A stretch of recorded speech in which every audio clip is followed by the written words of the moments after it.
Parmi les sujets de vidéo, il y en a des vraiment pas évidents, mais celui dont on va parler aujourd'hui, ça fait partie des pires. Est-ce que cette vidéo ne sonnerait pas comme une fin de carrière pour moi? Il faudrait déjà que ma carrière a commencé.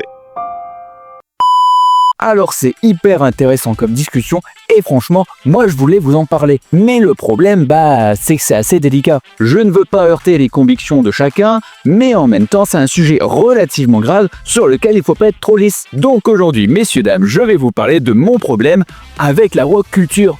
Et restez bien jusqu'à la fin de la vidéo, parce qu'il y en a des trucs à dire. Bonjour à tous, moi c'est Caillou. Vous pouvez me retrouver tous les jeudis à 18 h sur YouTube et quelques dimanches par mois. Vous l'avez compris, on va parler de la woke culture. Et c'est un sujet à problème, messieurs dames. Allez, générique, on est parti.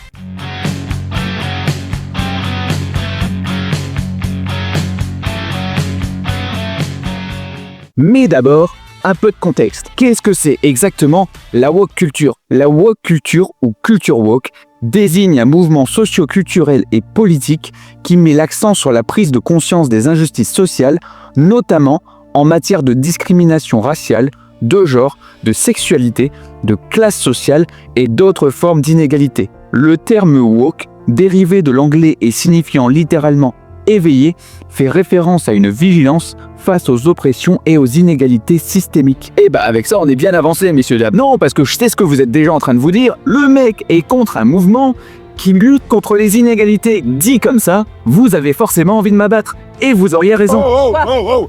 En 40 ans, personne n'a jamais parlé comme ça. Mais c'est pas exactement le mouvement woke qui me pose souci, mais plutôt leur méthode. Les éléments faisant partie intégrante du wokisme sont la conscience sociale par la reconnaissance des privilèges et la sensibilisation aux oppressions, l'intersectionnalité, qui est l'analyse des discriminations croisées, ce qui veut dire que vous pouvez être à la fois victime de sexisme et de racisme, ce qui effectivement dans les faits n'est pas incompatible. Le militantisme pour la promotion active de changements dans les structures sociales, économiques et politiques, et pour finir, la culture du boycott, par l'utilisation de l'influence collective pour dénoncer ou ostraciser des individus, des entreprises ou des institutions jugées coupables d'actes discriminatoires. Et moi, c'est à partir de là que ça me pose problème. Non, parce que la conscience sociale et la lutte contre les discriminations, je suis quand même vachement pour. Ouais, le mec il se prend pour Miss France, il veut lutter contre le racisme et les inégalités sociales. Alors j'ai conscience que c'est facile de vous dire ça de cette manière, mais effectivement, on devrait tous avoir à lutter contre les discriminations, ça ne devrait plus exister. Et si l'idée du wokisme est plutôt belle dans les faits, puisqu'elle vise à lutter contre toute forme de discrimination et d'injustice sociale, eh bien en fait, elle est devenue un des premiers vecteurs de discrimination. Bah ouais, logique. Et c'est le premier point qui me gêne avec la woke culture. Dans certains cas, le wokisme instaure une attente selon laquelle les individus doivent être irréprochables sur toutes les questions sociales et politiques, sous peine de critiques sévères. Cette philosophie ignore complètement la complexité humaine et le fait que les gens peuvent évoluer ou commettre des erreurs.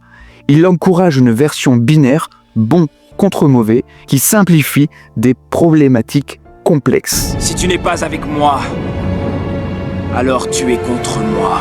Et le problème, à mon sens, c'est que le monde, il est pas blanc ou noir, c'est juste des nuances de gris. Je vais vous prendre un exemple cinématographique, ce sera peut-être plus clair pour vous. Rappelez-vous de Matrix. La pilule bleue permet à la personne de rester dans la réalité fabriquée de la matrice, tandis que la rouge sert de balise à la personne dans le monde réel et la prépare à être déconnectée de la matrice. Une fois qu'on choisit la pilule rouge ou bleue, le choix est irrévocable. Et en fait, la woke culture, c'est exactement ça. Soit tu prends la pilule rouge, soit tu prends la pilule bleue. Mais dans l'esprit de cette philosophie, il n'y a pas d'alternative. Sauf que le monde, il fonctionne pas comme ça, je pense. Et je crois que c'est même assez sain d'avoir des habits qui soient plutôt nuancés sur certains sujets. Et particulièrement quand il s'agit de sujets graves. Ce qui fait que j'en arrive à mon deuxième argument, la cancel culture. La cancel culture consiste à ostraciser publiquement une personne, une organisation ou une œuvre en raison d'un comportement ou d'une opinion jugée offensant ou problématique. Elle peut entraîner une forme de tribunal populaire ou des accusations, parfois basées sur des malentendus ou des erreurs passées. Et elles peuvent détruire une réputation sans droit à une défense équitable. Et c'est un des points que je trouve le plus important, puisque dans la justice française, tu es présumé innocent. Sauf qu'aujourd'hui, tu as l'impression d'être présumé coupable. Et ça, à mon sens, c'est un gros problème. Mais ce point a quand même besoin d'être nuancé, puisque la cancel culture vient d'un sentiment d'injustice. Parce que toutes les histoires qu'on voit à la télévision ou dans la presse qui sont jugées, mais que le gars est même pas condamné alors qu'on sait qu'il est coupable, ou des coupables qui sont même pas jugés par la justice, eh bien il faut pas s'étonner derrière qu'il y ait un tribunal populaire. Prenez par exemple l'affaire Polanski qui n'a jamais été jugée, où on sait que le mec est coupable, et malheureusement, il n'y aura jamais de justice pour les victimes. Donc nécessairement, les gens sont en colère. Les exemples sont nombreux, mais les contre-exemples également. En 2020, J.K. Rowling a publié une série de tweets exprimant des opinions sur des questions liées à l'identité de genre, notamment sur les droits des personnes transgenres. Ces tweets ont été perçus par certains comme transphobes, même si J.K. Rowling a affirmé qu'elle soutenait les droits des personnes trans, mais qu'elle voulait également protéger les droits des femmes cisgenres dans certains contextes. Résultat, de nombreuses condamnations publiques de nombreuses personnalités comme Daniel Radcliffe ou Emma Watson qui ont publiquement critiqué ses propos. Certains fans et militants ont appelé à ne plus acheter ses livres et à ne pas soutenir ses futurs projets, et même à se désolidariser de la franchise Harry Potter. Son image, autrefois largement positive, est devenue polarisée, divisant son audience entre ceux qui la défendent et ceux qui la critiquent. Et pour moi, c'est en fait le cœur du problème. On a d'un côté Roman Polanski et de l'autre J.K. Rowling qui sont quasiment mis au même niveau. Sauf qu'il y en a une qui a dit des choses qui sont franchement maladroites et l'autre qui a commis des actes abjects. On peut pas les mettre au même niveau. Et il y a d'ailleurs un autre exemple de la cancel culture qui, moi, me fait beaucoup plus peur, c'est la réécriture des œuvres jugées trop offensantes. Non mais les gars, vous avez craqué ou quoi? À quel moment tu réécris un livre parce qu'il y a 2-3 mots, 2-3 expressions qui te conviennent pas? En 2023, les livres pour enfants de Roald Dahl, auteur de classiques comme Charlie et la chocolaterie, Mathilda ou James et la pêche géante, ont fait l'objet de révisions par son éditeur pour les rendre plus inclusifs. Les mots comme gros ou laid ont été supprimés ou remplacés. Par exemple, dans Les Deux Gredins, le mot gros a été retiré des descriptions physiques des personnages. Dans Charlie et la chocolaterie, le personnage des Oompa Loompa, autrefois décrit avec des connotations problématiques, a été retravaillé pour éviter des stéréotypes, et il y a même eu une atténuation de la cruauté. Non mais franchement, vous avez vraiment envie de vivre dans une société aussi lisse? La problématique que je vois avec la réécriture de romans, c'est que ces romans s'inscrivent en fait dans une époque, et tu ne peux pas les réécrire juste parce qu'ils te plaisent pas. Par contre, expliquer à des enfants que c'est mal de s'exprimer comme ça sur une personne, ça serait beaucoup plus intelligent. Et d'ailleurs, le dernier argument que je vous donnerai sur ce sujet, c'est qu'il faut absolument préparer les enfants à la violence de ce monde. Je ne pense pas en effet que ce soit trop bon de surprotéger les gamins. Entre le cyberharcèlement, la dureté du monde du travail et la dureté de ce monde, il faut les préparer à tout ça. Et je pense que les livres, les films, les séries de nos enfances nous ont plutôt bien préparés à l'époque. On n'est pas devenus des monstres en lisant des mots comme gros ou comme laid. Le mec, il a dit gros, il est grossophobe. Houston, we have a problem. Et je pense même d'ailleurs que ça nous a aidé à devenir plus tolérants. Et j'en viens donc à mon troisième point. Certains considèrent que le wokisme peut conduire à une forme de censure des opinions dissidentes ou perçues comme offensantes, même lorsqu'elles ne sont pas intrinsèquement haineuses. Mais qu'est-ce que ça veut dire tout ce charabia? Eh bien, c'est très simple. Quand tu es en train d'écrire une œuvre ou que tu t'apprêtes à dire un truc, tu es obligé de réfléchir à la manière dont tu vas le dire pour pas trop choquer. Oh bah sinon c'est tribunal populaire direct, tu te fais lyncher sur Twitter. Donc tu la modifies ou tu la sors pas du tout. Ah bah pour un mouvement qui prône la liberté est belle. Je vous le dis messieurs. Non mais oui, je vous le dis.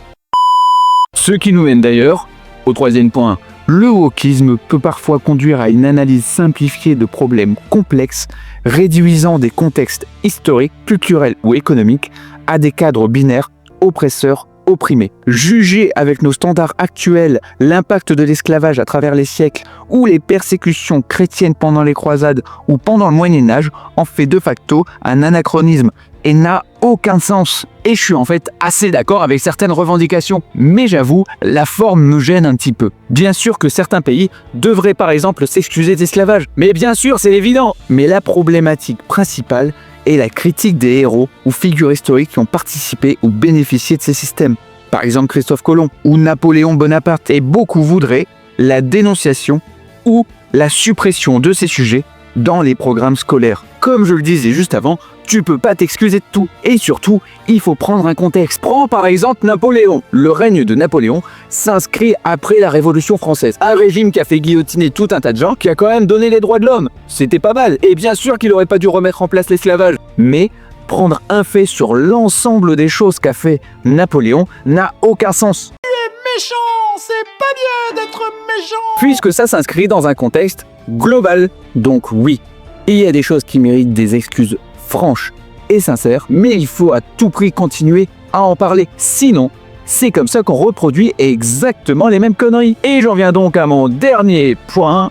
L'idée de privilège blanc, masculin, hétérosexuel est un concept clé dans le wokisme, mais son application peut parfois conduire à une stigmatisation. Elle peut donner l'impression que certaines personnes sont automatiquement coupables ou ne méritent pas d'être écoutées en raison de leur statut ou origine. Ça n'encourage pas toujours l'empathie ou le dialogue constructif. Ah bah si on écoute les woke, moi j'ai jamais eu de problème dans la vie, hein. Je suis un homme, je suis blanc, et en plus de ça je suis hétérosexuel. Oh merde. Oh, c'est con ça. Donc du coup, je suis un privilégié. Et bien sûr que j'ai jamais été victime de racisme ou j'ai jamais été victime de discrimination. Mais ça veut pas dire que j'ai pas souffert, les mecs. Et ce qui me pose vraiment problème avec cette philosophie, c'est que plus tu as souffert, plus en fait tu as raison. Et ça nous donne des scènes télévisuelles absolument magiques. Il va nous dire qu'il n'est pas blanc. Bah non. C'est-à-dire ? Bah non, je suis à moitié libanais. D'accord, mais... Et d'ailleurs, ça pose un problème à grande échelle, tout ça. Certaines entreprises, personnalités ou institutions adoptent des discours woke par opportunisme plutôt que par conviction réelle. Cela peut mener à un activisme de façade ou à du woke-washing, où des causes sociales sont utilisées pour améliorer une image de marque sans changement concret. Ce qui fait qu'il y a des marques qui brandissent haut et fort que ce sont des entreprises inclusives, mais à côté de ça, qui font travailler des petits-enfants en Thaïlande pour $1 par mois. Alors si c'est ça l'inclusivité, moi perso, j'en veux pas. Et la pire conséquence que moi j'y vois, c'est les conséquences politiques. La plus grosse problématique, c'est que la culture woke a ostracisé toute une partie de la population qui est désormais prête à voter pour n'importe qui, pourvu de cancel la culture qui cancel leur culture. C'est notamment ce qui a mené à la réélection du président Donald Trump et à la montée très populaire de personnalités comme Elon Musk. This is Elon Musk. Et en vrai, ça fait un petit peu peur. Mais effectivement,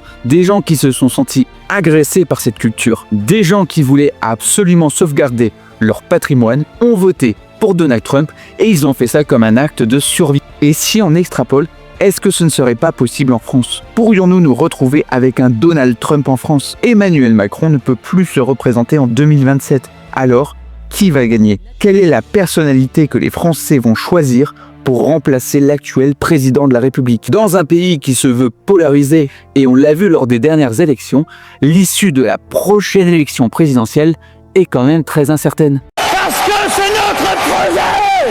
Je pense moi en tout cas que chaque individu est libre des choix qu'il fait et de son destin. Je rêve moi d'une société sans racisme et sans discrimination, évidemment. Mais je ne pense pas que les méthodes utilisées soient vraiment la solution, et même au contraire, elles ne font qu'augmenter la violence des débats et la montée de la haine dans notre société. Je pense que l'on doit vivre dans une société où on assume totalement notre passé. On doit absolument vivre dans une société où tout le monde se respecte, quels que soient les courants de pensée, et surtout, on doit vivre dans une société sereine. En tout cas, je vous remercie d'avoir regardé cette vidéo jusqu'au bout. C'était Caillou. Surtout, abonnez-vous, mettez-moi un petit pouce bleu et à la prochaine. Et